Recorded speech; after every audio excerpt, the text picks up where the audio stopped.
Welcome back to the Toffee Blues, your source for all things Everton. I'm Ollie Hayes, and today I'm bringing you my extra time for Everton 1, Sheffield United nil on Saturday at Goodison Park. Let's get straight into it, starting with that first half. A decent performance, not a lot of great quality from either side, not a lot of chance creation. But yeah, as I said, it was a relatively decent performance from Everton. A few chances here and there, but both teams' defenses seemed to cancel each other out relatively well, and it was always going to take a little bit of a decent build up to carve an opportunity and to for either team to go 1-0 up, and Everton definitely did that. Through Dominic Calvert-Lewin, a nice through ball from Dwight McNeil into Dominic Calvert-Lewin, who rounded the keeper and chipped it over into the path of Abdoulaye Doucouré, who couldn't have had an easier finish if we tried. It was nice to see him on the score sheet as well. I think he's one of those players that I've said in my starting 11 shows and in various extra times over the last few weeks that he has really struggled and he's looked a little bit leggy. So it was nice to see him on the score sheet.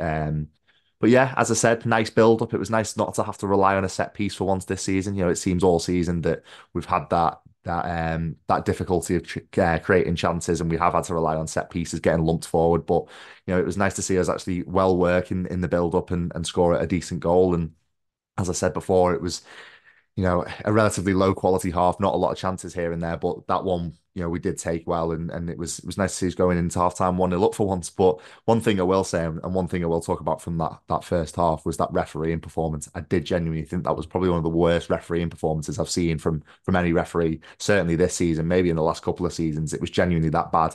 The Dominic Calvert-Lewin booking on 36 minutes with the altercation with Robinson, the Sheffield United player. I genuinely think that's probably one of the worst decisions I've seen in Goodison for a very long time. And how can a player on the opposition team have two hands full forced into Dominic Calvert-Lewin's chest, physically push him to the floor, but Dominic Calvert-Lewin still gets booked? It genuinely did baffle me. And even the Idrissa Gana Gueye shot in the second half, which definitely ricocheted off the Sheffield United defender and went over a bit for a corner, that didn't get given. And I think for me, it shows how incompetent referees are becoming in the Premier League, and incompetence is at an all-time high amongst the PGMOL, and they continue to make mistakes week in, week out. And in a season of fine margins where we've luckily managed to get away from a relegation battle, maybe next season we might not be so lucky. And if decisions like that don't go your way, it really is worrying. But for me, that's one thing into next season I really want to see is refereeing performances improve, because I thought it was shocking in the first half for us against Sheffield United on Saturday. But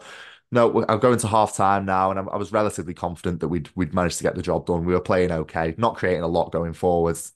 Chance creation was, it's not one of our strong points, is it, under Sean Dyche? It's never going to be. But that being said, we were playing well. We were playing decent. I think we were doing enough to keep Sheffield United down. And as I said before, it was all it was going to take was a relatively decent defensive performance in the second half to see out the game and get the 3 points. And that's something that we definitely did. But as I said before, it was a relatively uneventful first half, and that didn't change going into the second half. I think it was relatively uneventful as well. Not a lot of chance created. I would have liked to see us push forward a little bit more, change the system. Maybe Sean Dyche using this as an opportunity to test something for next season. Maybe bring on Chermiti and try him into up front with Dominic Calvert-Lewin. That's one thing that I did want to see, and it didn't happen. But obviously, we know Sean Dyche is very reluctant to change, even if the games are dead wrong and it doesn't mean anything. I think Dyche is one of these managers that isn't going to change for anyone, and that's fair play. I mean, it's kept us in the Premier League, hasn't it? So if that's the way he wants to operate, so be it. But for me, I would have liked to see us, change it up a little bit. Maybe bring Dan Juma on just to see if he can offer us anything before he leaves this summer. But no, he didn't. Chermiti, I did think when he came on in a like-for-like replacement with Dominic Calvert-Lewin, I thought he had a very good performance. Unlucky not to get on the score sheet for me. He twisted and turned on that left-hand side to create a chance for James Garner, which was skied into the Gladys Street end. That would have been nice to see that hit the back of the back of the net. But no, for me, Chermiti, he had a very good performance. He for me is one of the most promising prospects we've got in the academy at the moment. I think he's had a difficult season in terms of opportunities because we have been in a relegation battle. You're not going to give a young 19-year-old striker, and you're not going to chuck him in at the deep end. And with Dominic Calvert-Lewin and Beto, when they are fully fit, they are going to be the choices over Yusuf Chermiti. That being said, I thought he showed all the minerals, and that he has got all the minerals to be a striker for Everton next season. Maybe even a loan deal for 6 months at the start of next season. That would be promising for him. But no, definitely, I think he's got all the attributes there that can be a starting striker for Everton. And also, Lewis Dobbin came on and made an appearance. Again, he's another player that can definitely offer us something this season. We've seen glimpses of it this season. He's got on the score sheet against Chelsea at home in December. So there's definitely a player in there. It's just, can we unlock it and utilize him in a way that's going to play to his strengths? I'm not so sure, but no, that's the one thing for me. The substitutions were like for like. We did see Dobbin, we did see Chimiti, and they both came on and changed the game and were a little bit more direct. But can we see maybe, in the Arsenal game, it's going to be a tough game, but can we see maybe a tactical change that we can just test something for next season? I'm not so sure. But all in all, it was a good 3 points in the sun at Goodison on Saturday, and it sets us up nicely into next season. There's only 19 league games now going into next season. There's only 19 league games left at Goodison, so we've got to enjoy every single one. But it was definitely a nice afternoon on Saturday, a Saturday 3 o'clock.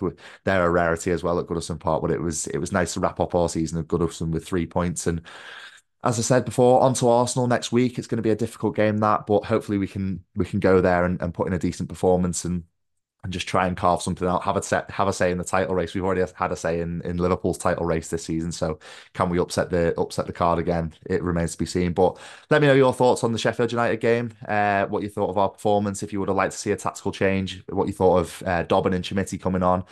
But that is all for me. Make sure you like, comment, and subscribe, and let me know your thoughts ahead of Arsenal as well. But that is all. I'll speak to you in a bit.